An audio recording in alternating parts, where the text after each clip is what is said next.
Sylvain. Alors les gens te connaissent plus sous ton surnom de Jésus, on te voit partout dans toutes les patinoires. Oui. Et aujourd'hui, tu es dans une crêperie, Oui, puisque oui. Pourquoi pas. c'est Suzette Co à Lyon qui nous accueille, un décor un peu inhabituel, qui sera du coup le décor pour les supporters, puisqu'on a déjà vu Clément, que tu connais, d'ailleurs, Très bien même. qui est un supporter ultra de Mulhouse. Tu te définis comment justement par rapport aux ultras? Parce que quelque part, le côté ultra, il y a le côté je vis à fond la chose aussi, je suis l'équipe partout, etc. Mais il y a un côté groupe. Toi, bah, tu voyages en groupe parfois, mais parfois tout seul aussi. Bah, je me définirais comme un supporter, un peu un monsieur tout le monde, hein, malgré que oui, tout le monde me voit dans les patinoires un peu de partout en France. Bah, sur les patinoires, là, l'année dernière, j'ai fait pratiquement le grand chelem, c'est-à-dire entre la Coupe de France, la finale, les playoffs, les 22 non, j'ai raté un ou deux déplacements en saison régulière, je travaillais. Ouais, ça fait à peu près une trentaine de déplacements. Donc, ouais, non, un supporter qui aime le hockey, surtout à la base, qui aime surtout ma ville de Lyon. Comme Clément aime la ville de Mulhouse, bah moi j'aime ma ville de Lyon, je la défends en chantant, je défends mon club aussi, Lyon Hockey Club, je défends l'identité lyonnaise, voilà, comment dire, à mon niveau. Voilà. Alors du coup, tu dis la ville de Lyon. Au départ, tu étais plutôt foot un petit peu. Tu as découvert le hockey, ça a été le coup de foudre. Oui, au départ j'étais foot, donc j'ai commencé à aller au stade. Parce que je suis arrivé à Serini à 18, j'ai fait mes premiers matchs à 19. J'ai arrêté pendant 2 3 ans, enfin arrêté. J'y allais de temps en temps, quelques fois, quelques matchs en prenant des billets par-ci par-là, avec mon voisin. Du coup, à 22 ans, quand ils ont été deuxième fois champion de France, l'OL, là je me suis abonné, mais en virage nord, mais à côté, en bloc B. Donc voilà, depuis l'âge de 22 ans. Donc là, j'en ai 38, donc ça fait à peu près 16 ans de stade. Donc voilà, et du coup, le hockey, je l'ai découvert grâce à un ami qui était aussi supporter de Lyon, comme moi. Un soir, bah, en fait, il n'y a pas de match de foot. On s'est dit, bah tiens, pourquoi pas aller à un match de hockey. Je dis, ouais, bah pourquoi pas et tout. Et au départ, bon, suivre le palais, c'est où, il est où, il est où, il est où. J'avais du mal à le voir. Puis non, j'ai commencé à apprécier parce que du coup, ben, ça va vite. Ça met quand même des coups. C'est, comment dire, c'est prenant. On a tendance à moins s'ennuyer qu'un match de foot où il y a un 0-0 et qu'à la fin 90 minutes à 0-0, tu te dis putain, je me suis fait chier tout le match. Qu'au hockey, en général, il y a toujours quelque chose, une action ou une bagarre, même si je sais que c'est de moins en moins toléré en France. Du coup, et ça fait 12 ans, 13 ans, depuis la finale de contre Nice en D2, où Margerie était entraîneur d'ailleurs, joueur encore à Nice, qui après a entraîné à Lyon aussi, qui nous a fait monter en D1 d'ailleurs, faut pas l'oublier. Du coup, bah, ça fait 12 13 ans que je suis vraiment. Enfin, que j'essaie de suivre de partout Lyon, Lyon Hockey Club. Alors, tu t'imaginerais jamais venir dans une patinoire, t'asseoir, venir chercher ta petite boisson, ton petit sandwich, et puis suivre le match Non, tranquillement et non, applaudir de non, temps en temps. non. Ah, j'avoue que même à 80 ans, si je dois être dans une patinoire, ça sera debout. Hein, ou alors il va vraiment que je sois vraiment gravement malade pour m'asseoir, quoi. Ou alors si je m'assois, c'est que bon, soit que je suis fatigué ou voilà, tout simplement, c'est ni plus ni moins, quoi. C'est vrai que bah, au stade, je suis debout, donc à la patinoire, je suis debout. Donc voilà. Et on te voit et on t'entend dans les patinoires. Parfois, je pense que tu fais plus de bruit que les groupes de supporters adverses. Tu donnes de la voix. C'est bien dommage, comme disait Clément. C'est bien dommage. J'aimerais bien qu'il y ait beaucoup plus d'ambiance dans toutes les patinoires que j'ai pu faire, que je vais faire ou que je vais pas forcément pas faire. Parce que oui, avoir des groupes de supporters ou même d'ultra fait que ben, ça crée une ambiance, même pour les joueurs. Ne diront jamais le contraire, de dire oh non, je n'aime pas ça. Ça les booste, ça les encourage. J'ai eu à discuter avec des joueurs de Lyon ou même d'autres.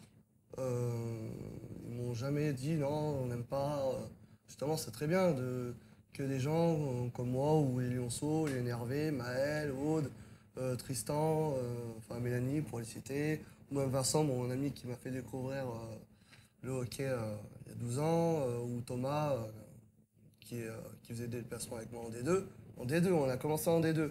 Donc des patinoires à la Champigny, à Toulouse, Blagnac à l'époque. Je veux dire, on a fait des patinoires improbables. Improbables.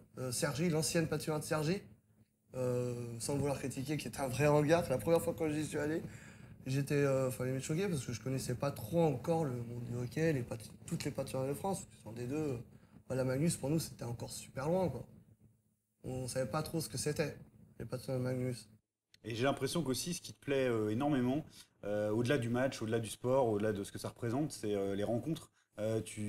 Maintenant qu'en plus on te connaît un petit peu dans le monde du hockey, les gens viennent te parler, échanger, faire des photos, ça fait partie de la convivialité du hockey que tu aimes. C'est, je suis quelqu'un de, je pense, tout dépend de mon état d'esprit, mais en général, je suis quelqu'un de sociable. Le mec qui veut me bien parler, il vient me parler. Mais parler sur les réseaux sociaux, comme dirait Clément, tu peux critiquer, t'as le droit à la critique, t'as le droit de critiquer. Mais quand tu connais pas, non, t'as pas à dire le pourquoi, du comment. Non, enfin, va parler aux gens, faut venir parler aux gens, il n'y a pas de... À part si le mec il va dire non, je n'ai pas envie de te parler, oui, là tu vas pas venir lui parler, mais sinon, faut un minimum d'ouverture. Comme disait, comme je dis souvent, un minimum d'ouverture, d'esprit surtout. D'esprit, parce que bon, maintenant, le politiquement correct, c'est sûr de dire une insulte. Moi j'en dis, hein, des fois de temps en temps, ça m'arrive. Hein.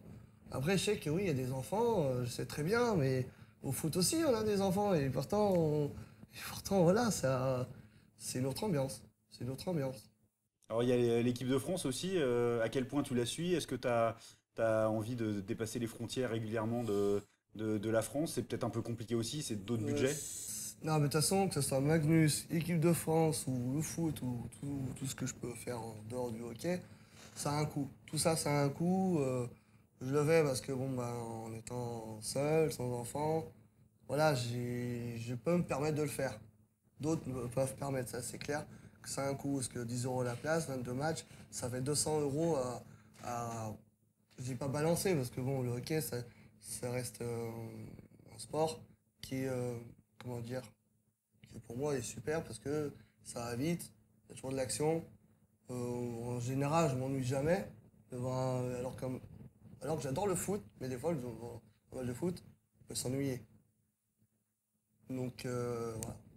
Comment tu trouves le temps de te déplacer partout en France, etc. C'est vrai que c'est la question que peut-être beaucoup se posent. Tu arrives avec les J'arrive à emplois que tu gérer. as? J'arrive à gérer. Après, c'est que oui, la fatigue physique, psychologique peut vite arriver parce que là, c'est vrai que 3 matchs par semaine, j'avoue que c'est le mardi, vendredi, dimanche. Enfin, après, il y a des fois, les week-ends, le dimanche, ça joue pas. Pour Lyon, l'année dernière, il y a des dimanches ou même des vendredis où ils jouaient pas. Donc, c'est vrai qu'en plus, en sachant que moi-même, je commence à faire le basket, le rugby, donc du coup, c'est vrai que ça. Je me suis rajouté des choses avec le hockey et le foot. Mais parce que j'adore ça, j'adore ma ville de Lyon, j'adore voir les équipes de Lyon gagner, surtout. Voilà, que l'étoile de Lyon brille partout en France et en Europe. D'ailleurs, bientôt la Coupe continentale à Lyon, d'ailleurs, si je peux refaire de la pub aussi. Donc voilà, et j'ai très envie qu'il y ait plus d'ambiance à Lyon, que les Lyonceaux, moi-même, les Nervés, essayent de mettre un maximum. Après, je peux concevoir qu'une personne n'a pas forcément envie de chanter, rester assis, acheter sa place à 10 euros, je peux comprendre, je peux comprendre. J'ai jamais forcé, j'ai jamais gueulé quelqu'un parce qu'il n'a pas chanté. Chacun est libre.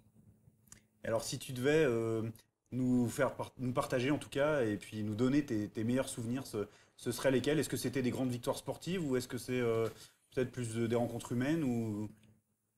Rencontres humaines, les rencontres sportives, hein, enfin un peu tout mélanger, hein, en ayant disons, tous les déplacements, que ce soit foot, basket, hockey, on avait plein de gens, plein de rencontres, ou même en perdant, ou en gagnant, c'est toujours des sensations humaines, quoi. Entre la joie, la tristesse, l'énervement, le côté humain, quoi, des choses quoi, qui peuvent ressortir. Comme à Annecy, où on gagne 6-1, soit de trucs de fou, où on était que 300-400 Lyonnais, limite, on n'entendait pas vraiment les anciens, où Thomas il avait fait une bâche, non, Chevalier, vous ne raserez pas leur barbe et tout. c'est magique, quoi. Enfin, l'un des frères Roberto qui se fait expulser du match, qui vient dans la tribune. Non, mais enfin, voilà, Fred, il peut en parler. Ouais, ça fait rire notre réalisateur parce qu'il a vécu ça. Et voilà, c'est. Ouais, on va pas enlever la victoire en finale de championnat de France D1 contre Bordeaux 3-0 ou avec Miroslav et tout. Et on va pas enlever la Coupe de France qu'on a gagnée l'année dernière. C'était magique, c'était énorme. C'était vraiment énorme. C'était vraiment énorme.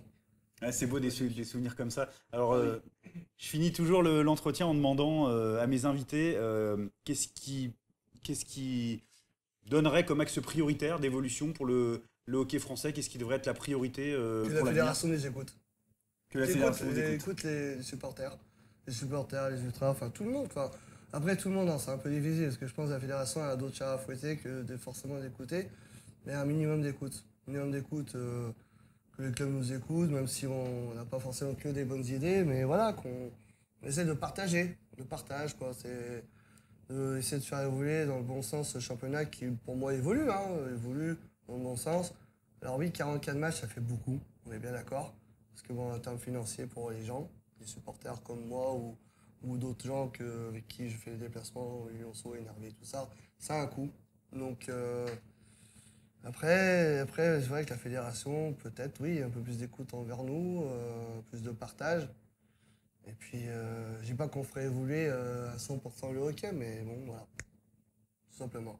Très bien, bah, merci beaucoup à toi. Merci à toi, Sylvain. Guillaume, donc Jésus, j'étais très heureux de passer ce moment Moi d'échange. aussi, pareil de même. Entre passionnés et puis tout le meilleur. Alors du coup, je me mets dans tes habits de supporter, tout le meilleur pour Lyon, du coup. Bah ouais, après la victoire de la Coupe de France l'année dernière, ouais, j'aimerais bien revivre ce moment magique quand même, parce que c'était le premier titre, l'ère professionnelle à Lyon, quoi. Donc du coup, avec Marc-André Lévesque et Medjasevic, enfin voilà, toute l'équipe, et Cédric Custos, enfin. Après, je peux pas tous les nommer, mais bon, bref. Merci beaucoup à toi, Guillaume, en tout cas. Merci à toi, Sylvain. Salut le hockey franco, c'est Fred. Retrouvez-nous jeudi avec Clément qui va nous faire découvrir les ultras de Mulhouse. N'oubliez pas de nous suivre sur les réseaux sociaux et de vous abonner à la chaîne. Et activez la cloche si vous voulez ne rien louper. À la prochaine!